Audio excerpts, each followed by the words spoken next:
1991, well, that was the year that Holly Cole was at Club Soda on Park Avenue for many nights.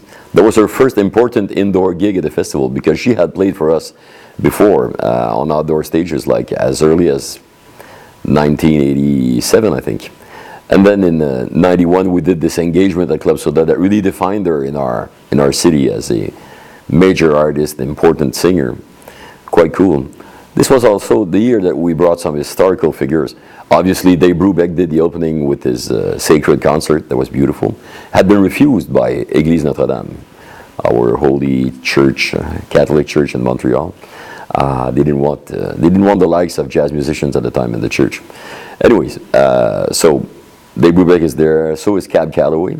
And Stéphane Grappelli. Stéphane Grappelli was supposed to play on Sunday, but he showed up in town as early, I think, as Wednesday because he had just done a triple bypass surgery in London and flew straight to Montreal instead of going through Paris before coming to Montreal. So I had to keep him busy to entertain him a bit, you know. So we went to this exhibition at the Museum of Fine Arts in Montreal that was called The Arts of the Metropolis in the 20s. So the poster was Tamara de Lempica's beautiful painting, and so there was all sorts of artists from the 20s avant-garde that were on exhibition there, and most of the artists that were on display, Stéphane had met or knew personally, which was kind of troublesome because he was the only survival of the whole bunch, you know.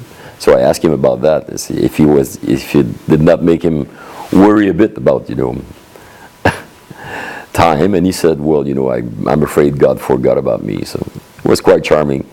And at some point on the Saturday afternoon, he asked me if he could attend Cab Calloway's press conference. So I took him down from his room in the press room, and then a question from a journalist to Cab Calloway asked about his age, because they said, you played here in 1938, how old are you now? He says, well, I'm 84, you know, and the only time that I'm really enjoying myself is when I'm on stage, because the rest of the time I live like an old man, but on stage, I really can, you know, get carried and have fun.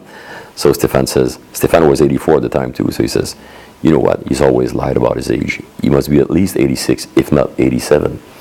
I thought it was very funny to hear guys that had you know, earned that reputation and reached that very late age in life denouncing what was, you know, a lie about age.